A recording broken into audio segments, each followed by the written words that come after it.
All right. Welcome, everyone, to Legal Innovation Spotlight Live Edition. And today we're going to talk about the KM&I for Legal Conference in New York City. And I have two very relevant guests to that conversation, which are Patrick DiDomenico, who is the organizer, and Amanda Stuart, who is going to be a speaker at the conference.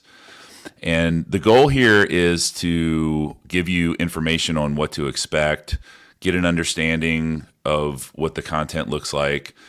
Maybe you're thinking about coming to the conference and evaluating if it's a good fit content-wise, or maybe you're already registered for the conference and you just kind of want to learn more and what to expect. Last year was the first year of the conference. I thought it was phenomenal. There was a previous conference in New York of a similar with a similar content strategy that we were part of for many years. So when Patrick told me he was going to restart it and do it his way, I was pretty excited. So I think we were your first sponsor, were we not, Patrick? That's right. That's exactly right. Very much Yeah. appreciated. First. You're back. You're back again this year. I guess Yeah. that's something. Yeah. But hey, before we get into this, let's just do quick introductions. For those that don't know me, I'm Ted Theodoropoulos. I'm the CEO of Infodash. Infodash is a intranet, extranet platform exclusively for law firms. We've been in the space a really long time. We used to build intranets bespoke back when we were AcroWire, starting in like 2008. So we really know the space well. We've productized and rebranded as Infodash in January of 2022, and it's been a rocket ship. Things have been going really well. So, Patrick, why don't you tell us who you are, what you do, and where you do it? Yeah. So thank you, Ted. And as you mentioned, I, along with Joshua Fireman, have come up with this new conference, which we are very, very excited about.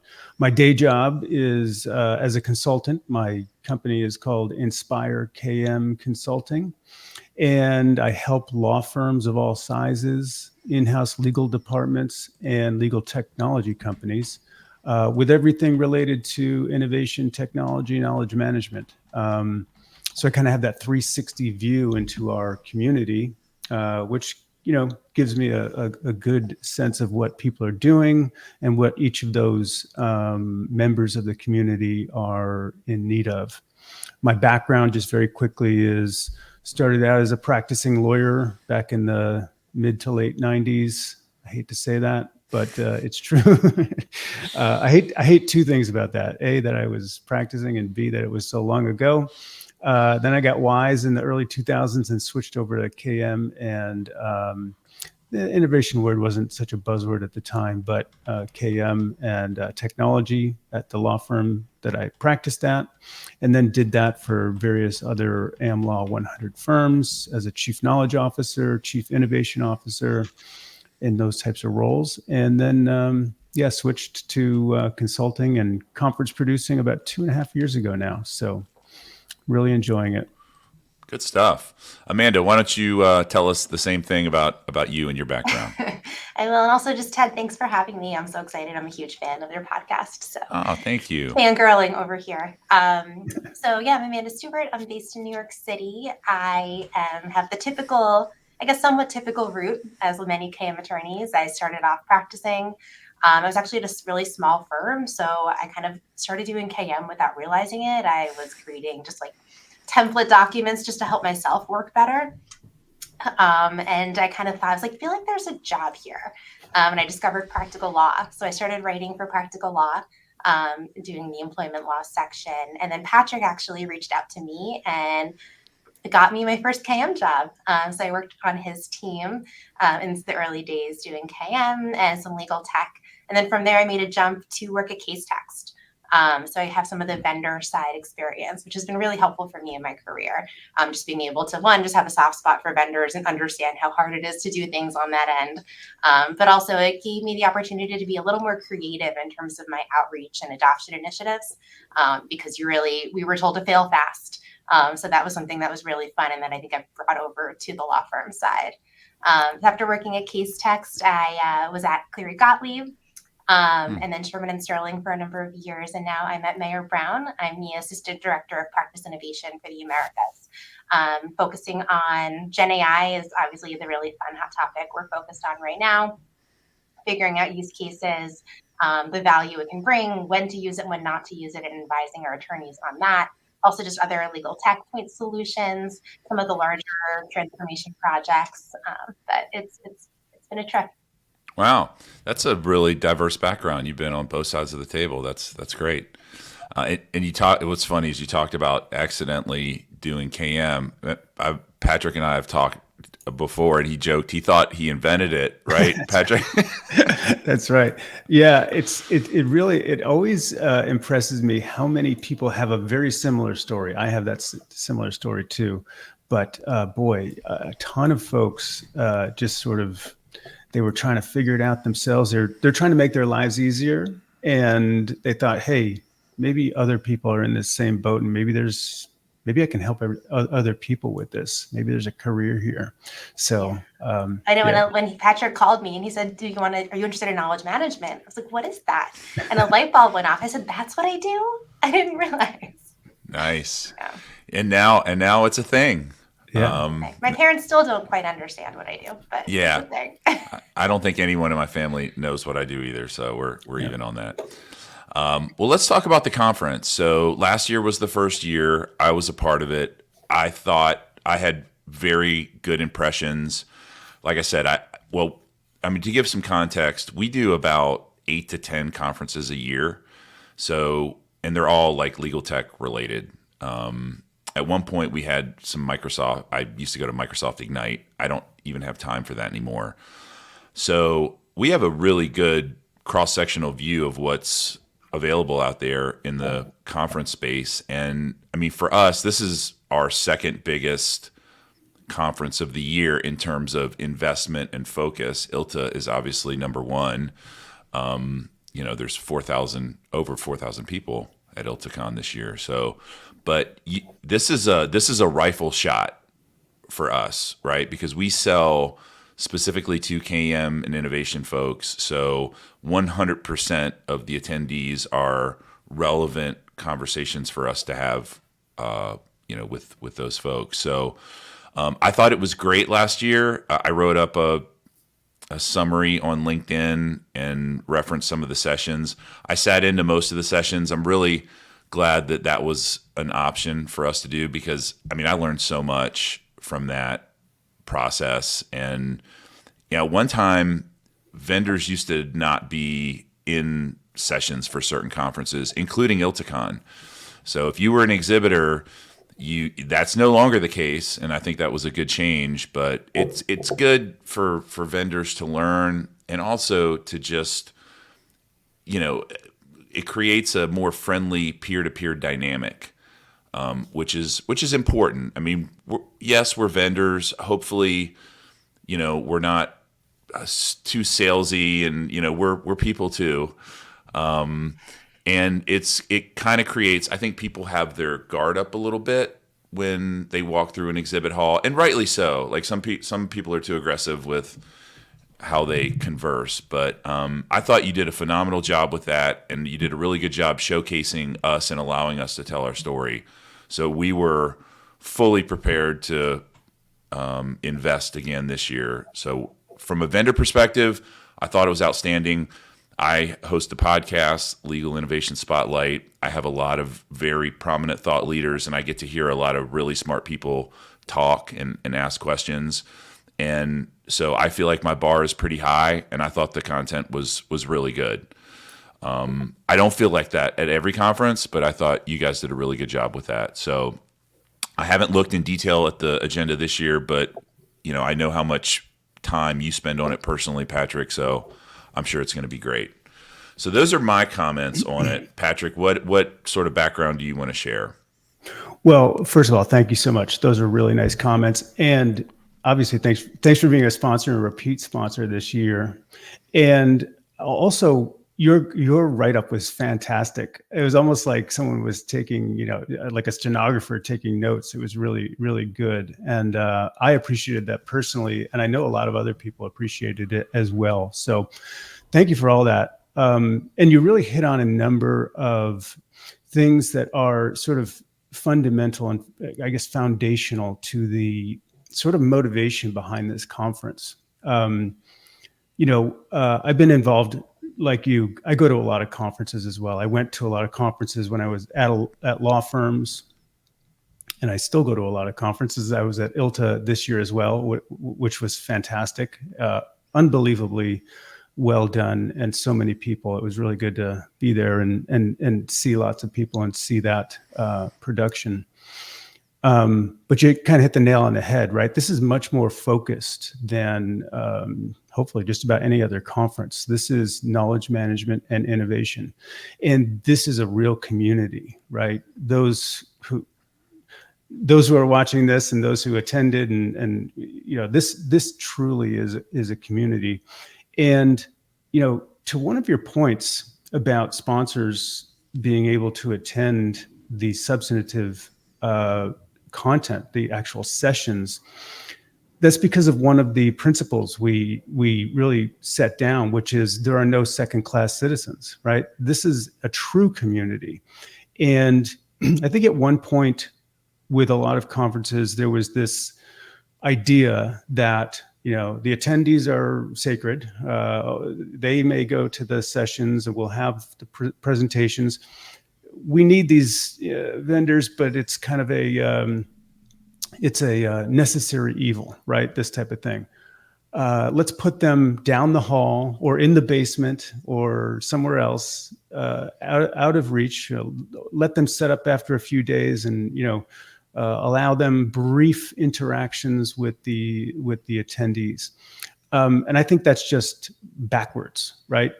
I do believe this is a true community. We can't do it without you, and you can't do it without us, et cetera, et cetera. So no second-class citizens here. We're all members of this community, and we couldn't do it without one another. So that's super, super important to me. So everybody can do everything.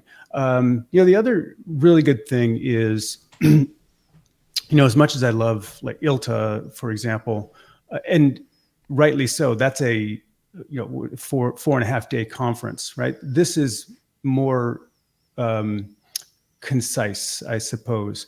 It's only 2 days, right? It's, Thursday and Friday, October 17 and 18 this year in New York City, FYI.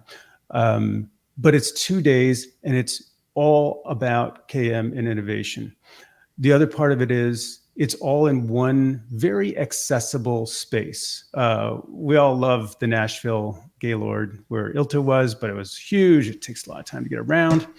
This place is a little bit smaller than that. No, it's considerably smaller. It's one fantastic venue. It's at the Convene Event Center right in Midtown Manhattan, 46th and 6th.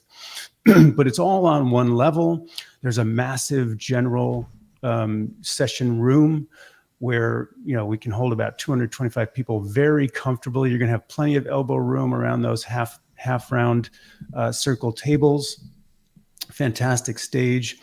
And then there's a fantastic galleria where all the sponsors will be displaying. And then we also have like a little lounge area with couches and chairs. So if you attended last year, that was a really nice venue. This venue is by the same company, Convene, but this place is 60% bigger because if you were there last year, we sold out with about 185 people. So we really knew we had to get a bigger, better place that was more comfortable because we expect to have a lot more people, and the numbers are tracking at this point. I think we're headed for another sellout, which is great. But yeah, fantastic extra spaces to relax and lounge. We're going to have 4 breakout rooms. The breakouts, we can get into this in a minute, but the breakouts are super, super popular at the event. So just a real, as we said last year, an elevated experience, right?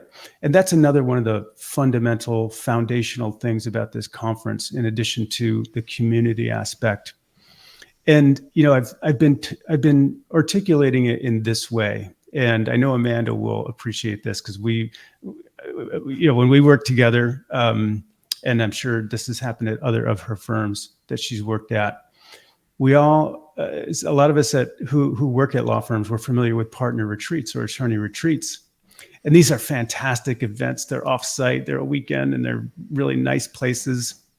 The food is amazing. The accommodations are amazing. The venues are great. And the production value of these presentations are great. And my thought was, why can't we have that? Why can't we have an elevated experience, right? Why do most of these conferences take place in cramped, dark, windowless conference rooms, right? With very small vendor spaces, and the food is kind of mediocre. Maybe you get a boxed lunch if you're lucky, that type of thing. So we found this fantastic event space, Convene.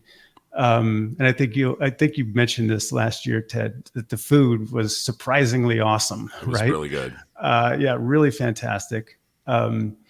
I was surprised by that too. It looked good in the pictures and all that, and they told me how nice it was going to be, and I'm like, okay, whatever. But it turned out to be really, really good. Breakfast, lunch, and then a cocktail reception at the end of the first day. So I was very pleasantly surprised by that. So we're very happy to go back to one of Convene's new places and have a really great space. So an event. And to your point, also, the content's going to be amazing, right? We have so many good speakers and topics. I thought last year was fantastic, really, really great. But this year's going to be even better, I think. So really psyched about it. Well, I'm glad we have three different perspectives here. We have the vendor perspective, the conference organizer perspective, and then an attendee perspective that Amanda brings to the table. So Amanda, like what, you obviously chose to attend. There are a lot of choices. There are a lot of places you can go. What was it about the KM&I for Legal conference that decided to make you're attending and you're speaking? Yeah, I'm attending and I'm speaking, and I'm really excited about it. And I just know Patrick and Joshua just through the years of being in the industry, and I know how successful they are in bringing these events live, bringing them to us. And I know one question I actually had for Patrick. So I wasn't at the conference last year, and I'm curious, around the content. I know you're a very thoughtful guy. What was your strategy in kind of pulling together this agenda and the topics? Because I see they're all touching on very different subjects. Yeah. So I'm just curious around the strategy. Yeah, that's a good question. I'll tell you, I think about this all year. I'm even thinking about next year already. And it's one of those things where, first of all, the speakers have to be great, right? And I'm sure Ted will attest, last year the speakers were fantastic. So I either have to know them or I have to have a really good endorsement from someone and can say, hey, so-and-so, you might not have met them yet, but so-and-so is really great. And you really got to get them at the conference. And then I wouldn't say we necessarily have a theme. Some conferences have themes, and sometimes we kind of have themes and maybe multiple themes. But what we try to do is we try to touch on a little bit of everything, right? And that's part of that concept is there's so many people coming from so many different types of firms, even sizes of firms. We have a lot of in-house legal folks this year as well. I'm very excited about some of the presentations from folks outside of the legal world. But we try to hit on a little bit of everything, whether it's your session, Amanda, structuring your department, and there's so much diversity in that itself. Yeah. I can't wait for that session. We had a great, we should talk about it a little bit here today, but we had a great call with Amanda and Kay and Janine about their session. It's going to be fantastic. But we try to touch on a little bit of everything, including those breakout sessions where we have KM 101, we have the C-suite roundtable, we have KM attorneys, and we have the middle management, right? So everyone gets a place. I know. And Ted, Super just excited. to your question, I mean, that's one of the sections I'm most excited for, because I feel like as middle management, it's hard to have that blueprint of how to go about actually getting these things done. I feel like a lot of the conferences touch on the KM 101 and then the kind of the C-suite of that overarching strategy. But like for me, it's like, okay, well, how do I actually get this done? How do I get the right team in line and the strategy around that? So I feel like having a small group of people doing what I do, being able to sit in a room with them and strategize around that, I'm really excited about those breakouts. Yeah, and as I would imagine, this is definitely true as an attendee, because it's certainly true as a vendor. The networking is phenomenal. Just getting to know the other folks in the space. It's just a great opportunity for that, and it gets you wired in. I would imagine, as an attendee, building relationships that you can tap into when you have questions, right? I would assume you would leverage those relationships that way as well, Amanda. Oh, Is that for accurate? sure. Absolutely. Yeah. And I think a lot of the relationships that I have are from attending conferences like this, where you make a connection and you follow up with each other and say, oh, how did you get that done? What tool did you use? What's your view of that process?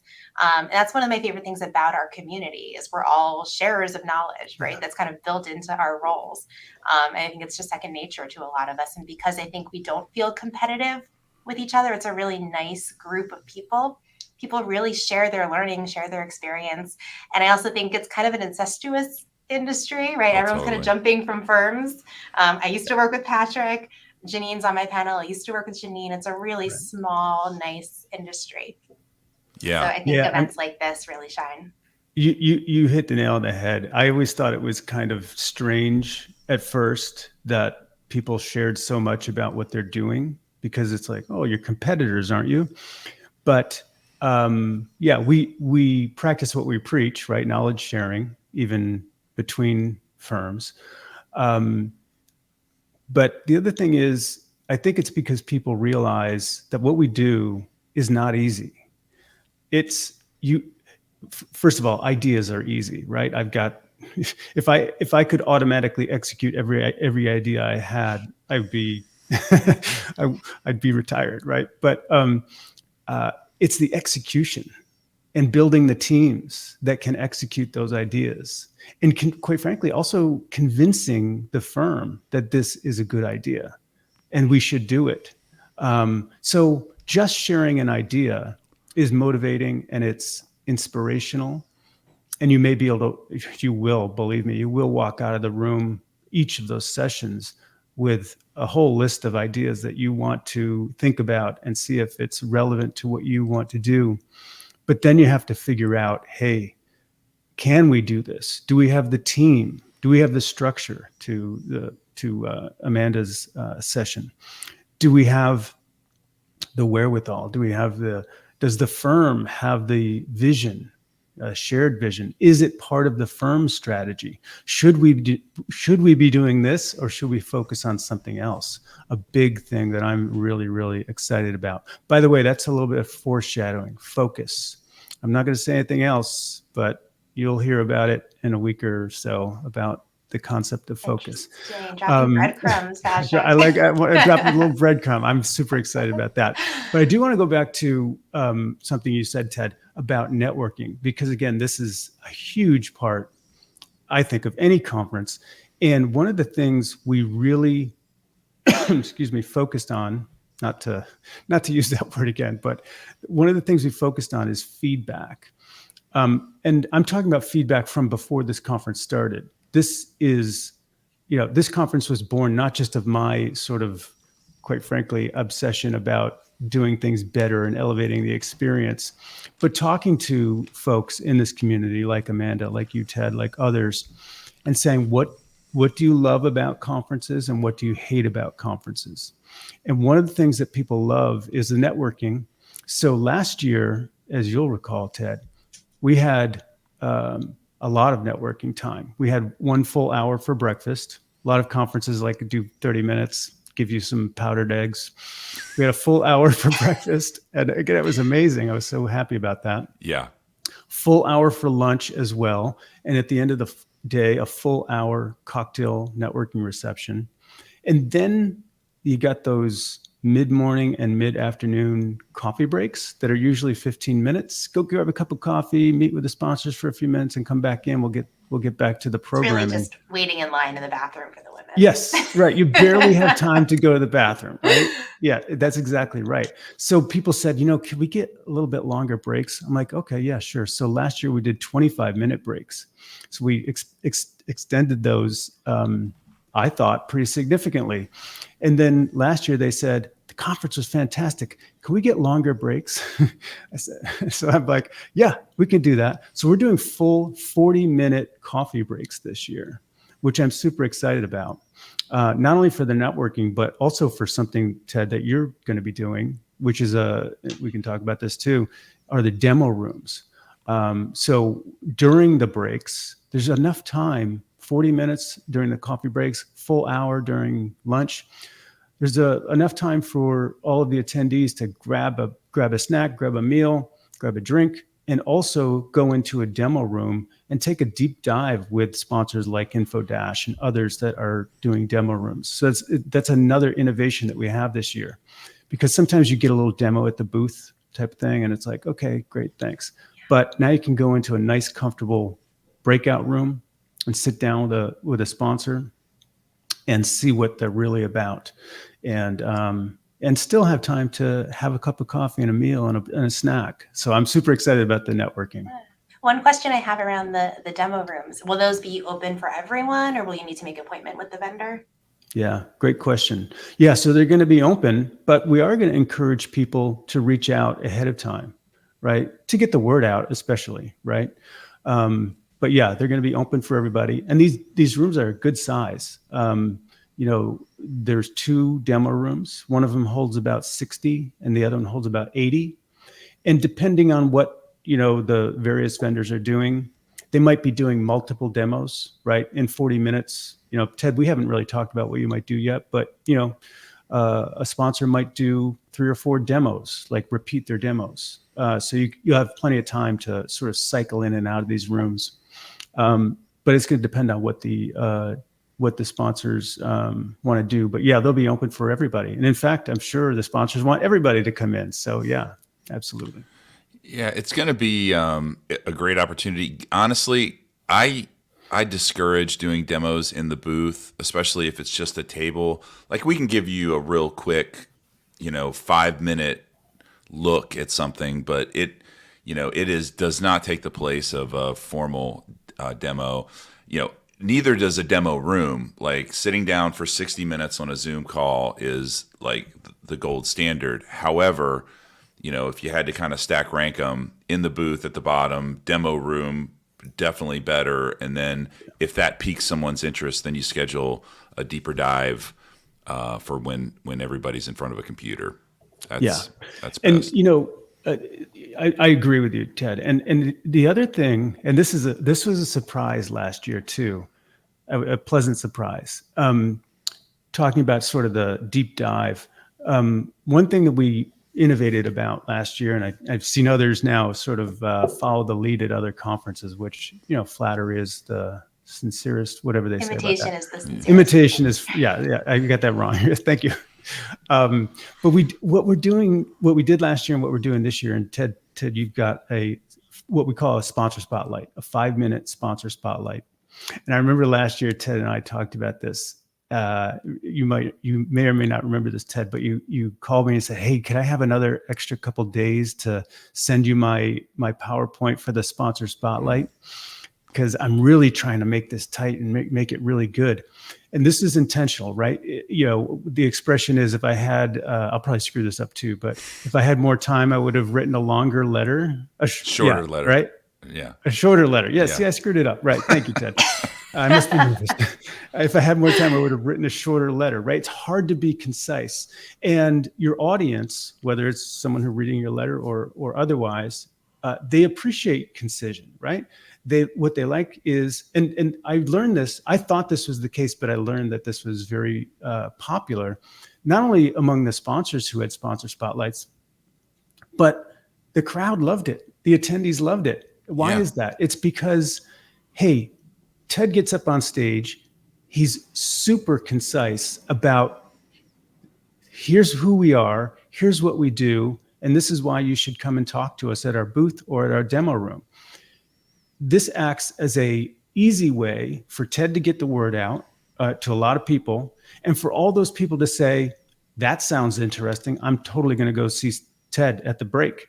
Or, we just did our intranet and we're good for now. I don't really need to, I'm going to go see Ted because I like him and talk to him, but I don't need a demo, right? So the attendees love this, right? It helps people figure out what they want to focus on. Another little little Just foreshadowing, dropping them, but yeah. I know, yeah, right.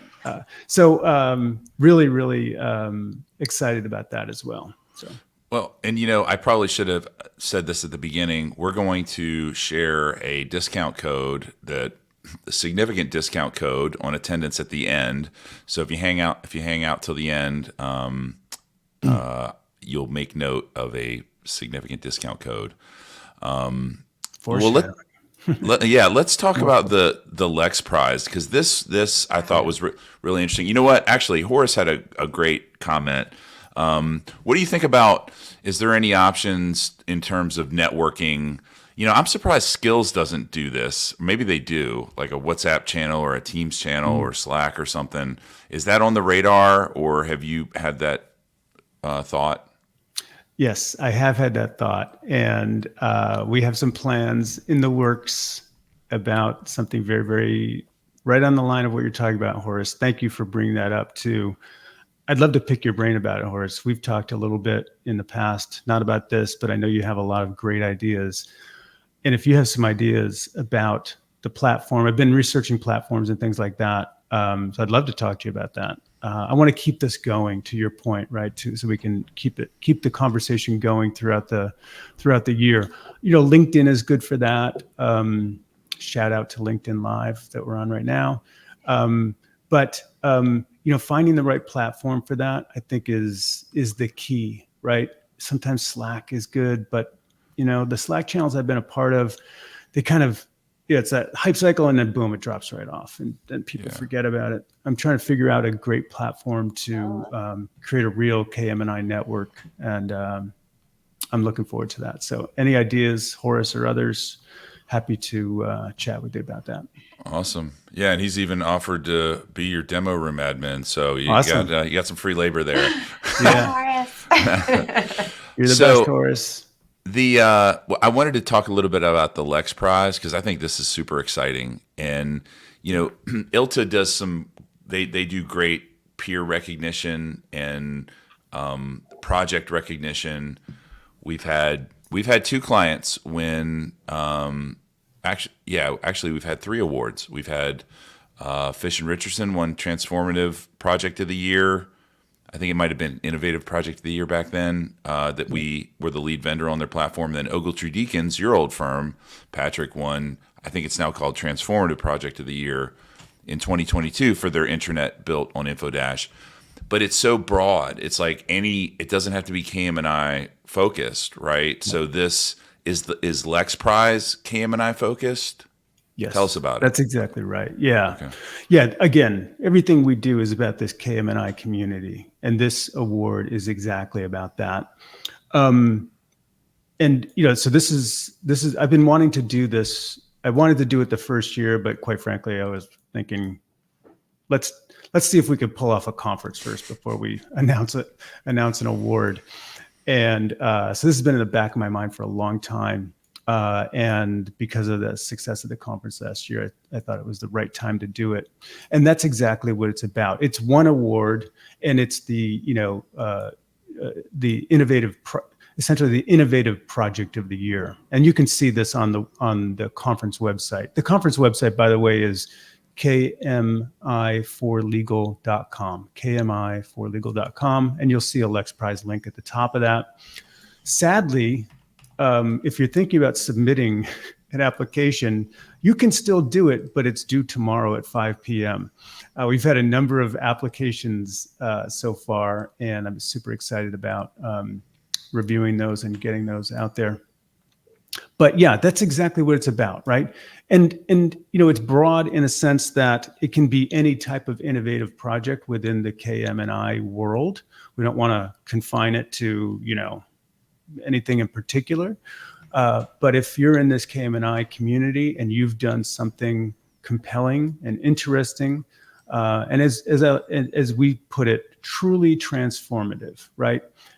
This is not just we put a new color scheme on our intranet or something like that, right? Maybe that's innovative depending on what you've done in the past. But truly transformative, really moves the needle for your firm or your organization. So we've received a number of applications already, and I expect to receive a number of them before 5 p.m. tomorrow. And then what's really I love about this is we'll take all of the applications, and we have an advisory board. Thank you so much to our advisory board, by the way. Evan Shankman, Ali Shahidi, Tanisha Little, and Stephanie Gudis and of course, Joshua and myself.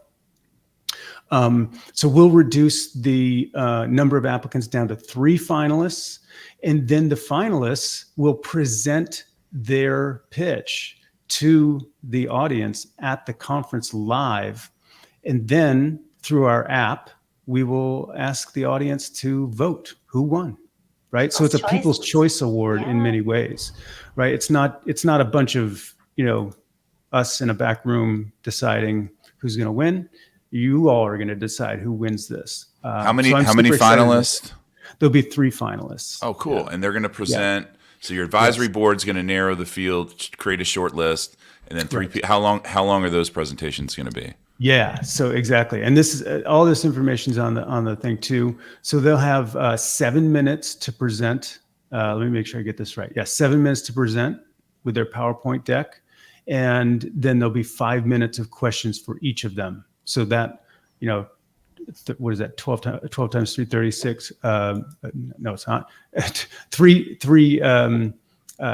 sessions, 7 minutes of presentation, 5 minutes of Q&A for each finalist, and then let the voting begin, all in one session.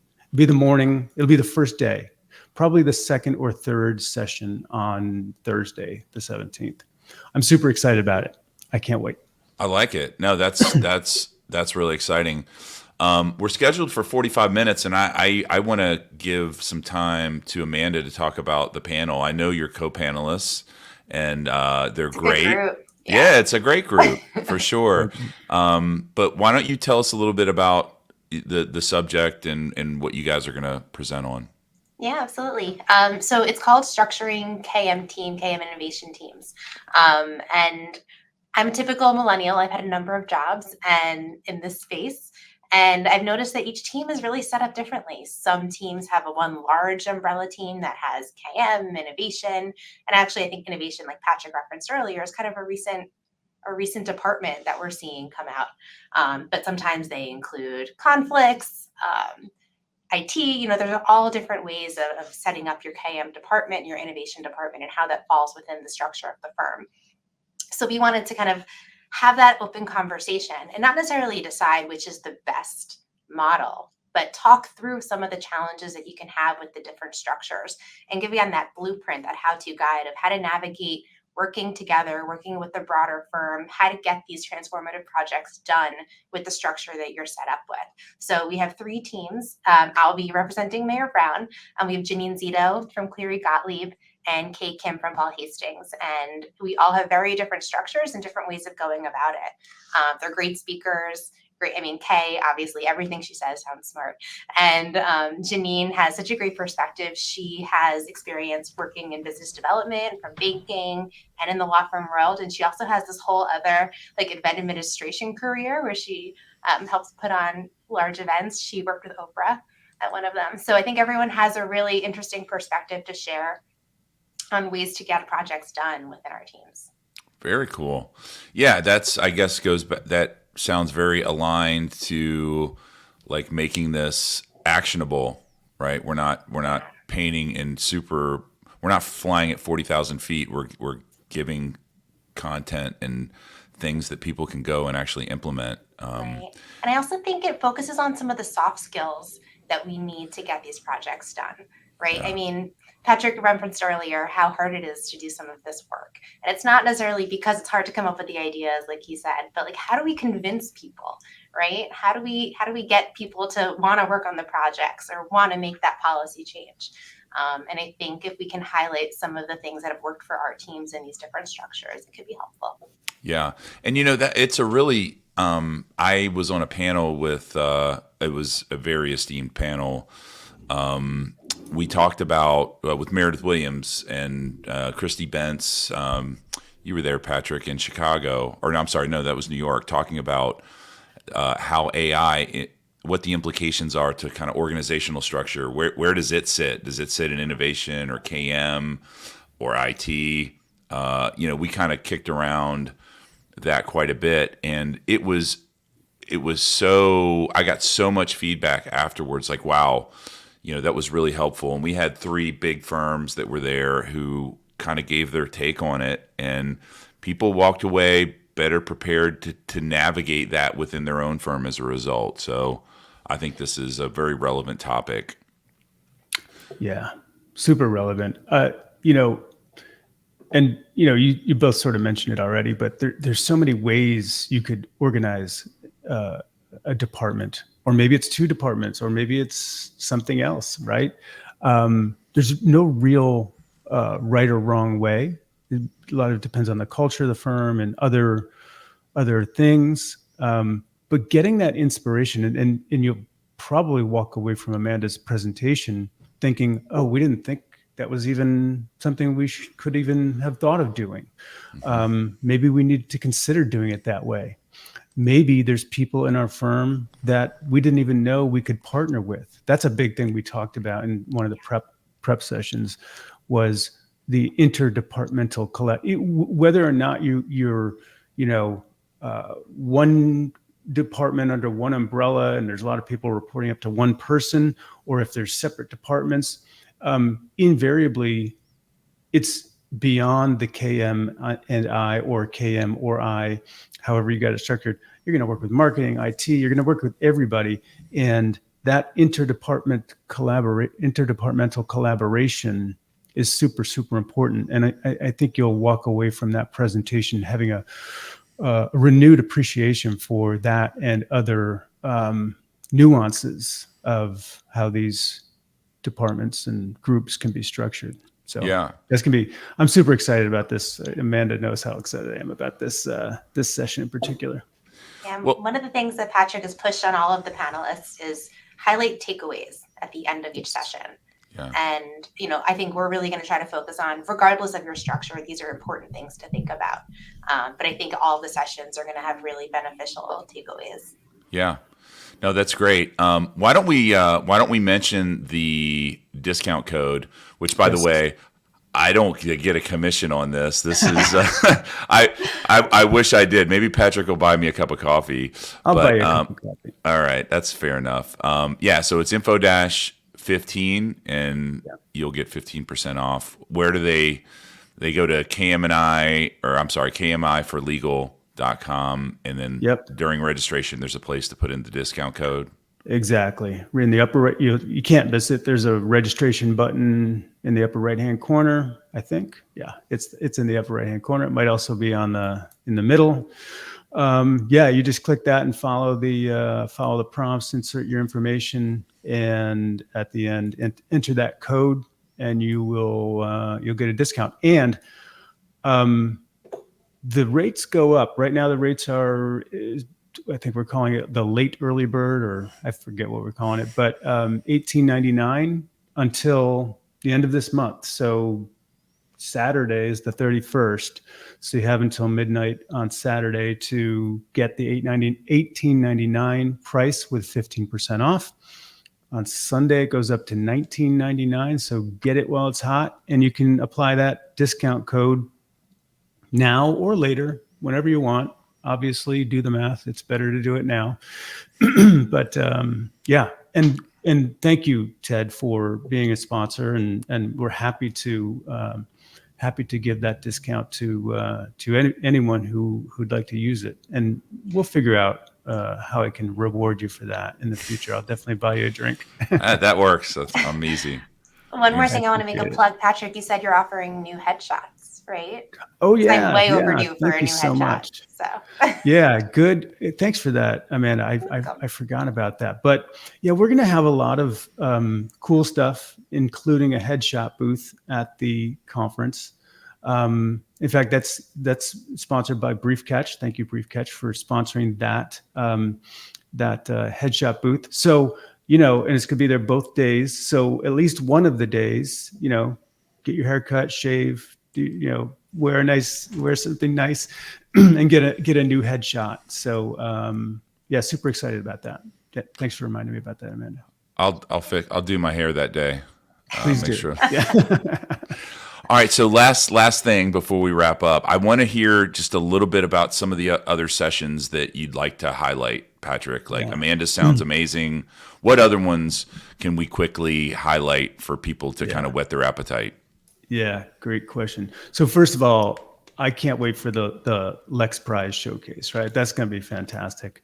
We don't know what that's going to be, but I can tell you it's going to be great because we're getting some good applications in.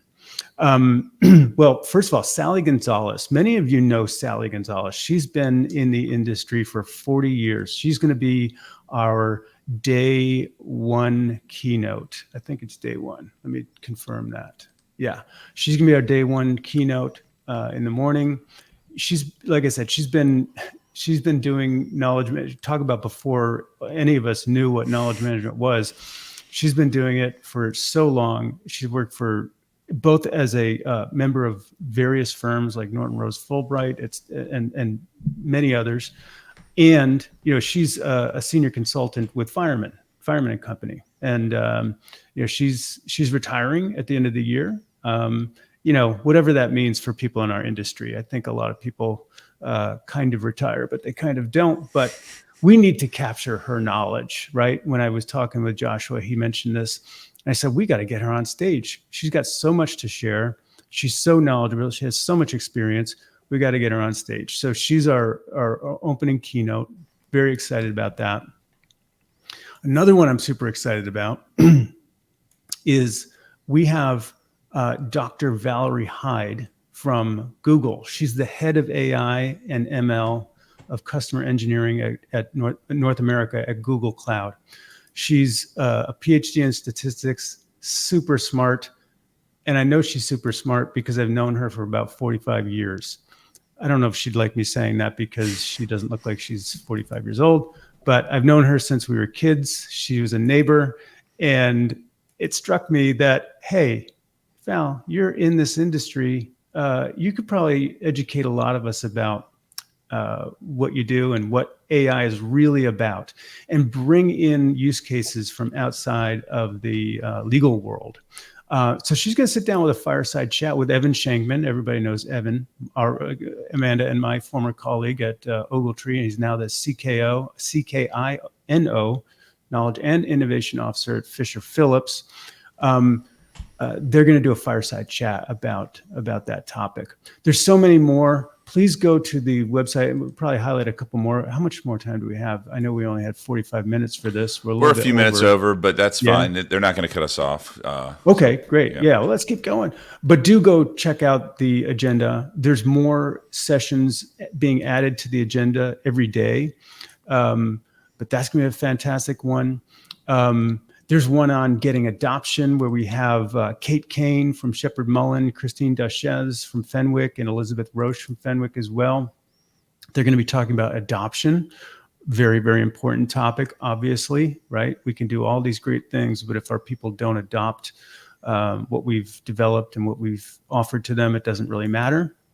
Damian Reel, who's a leader at Sally, as most of you know, and many of you have seen him speak before. He's got a fantastic presentation about how tagging can help AI and LLMs, how it can help us with our content. We have I was talking to Kate Simpson and Andrea Alliston, and we were talking about that old sort of saying, it's people, process, and technology. And then Kate said, don't forget content. And I'm like, you know what? We always forget the content. We're knowledge management people, and we never talk specifically about the content. So they're going to do a fantastic session specifically about how we manage our legal content and how we deliver it. I mentioned AI earlier, but speaking of that, and Ted, you'll remember this from last year, we did a very practical session on AI. And I was adamant that this is not an AI conference, right? We went to an AI conference by our friends, Kevin Klein and Daniel Smallwood at Inside Practice in April of this year. That was a fantastic conference that was called, I think it was called AI XKM. Mm-hmm. So it was all about KM and AI. This conference is not an AI conference, but inevitably, we are going to have people talk about AI. And I said, we will have one dedicated session to specifically about AI. Of course, people will bring up AI in other sessions. And last year we did the same thing. We had that session that was called No Hallucinations. It was called No Hallucinations, Firms Share Actual Implementations. And that was a fantastic session. This year we have a follow-up. 2 years in, what's the status of things now, right? What have we learned? What works, what doesn't? I'm really excited about that one too. We've got a session about a DMS. DMS has long been a part of KM. What's the modern DMS look like? How can we really leverage AI and KM for DMS? Of course, there's Amanda's session. And then one other session that I'll mention is my partner, Joshua, is going to do a session that he calls Untether the Law. And I can't do it justice. But by the way, he wanted to call it something other than Untether the Law. I won't say that. This is a family program. But I said, why don't we say untether the law instead of the word you want to use? He said, okay, fine. But it's all about, hey, law firms are not great at business, right? They're good at practicing law, good at delivering for clients, but they've evolved pretty slowly. Let's drag them kicking and screaming into the 21st century. How can we do that? How can we convince law firms to do that? So, and much more. You'll see more sessions being added in the next week or so. So please check back frequently and check it out. So hopefully that's a good preview. Yeah. Thanks for letting me do that, Ted. I appreciate it. Absolutely. No, that's great. Well, hey, this has been phenomenal. It's been very informative. Hopefully the audience has gotten a good feel of what to expect and has the information they need to evaluate whether or not it is a good fit.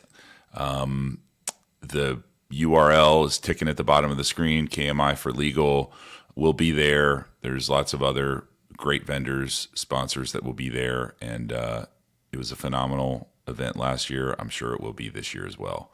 So thanks for coming on, Amanda and Patrick. And I guess we will see you guys in, what are the dates again, Patrick?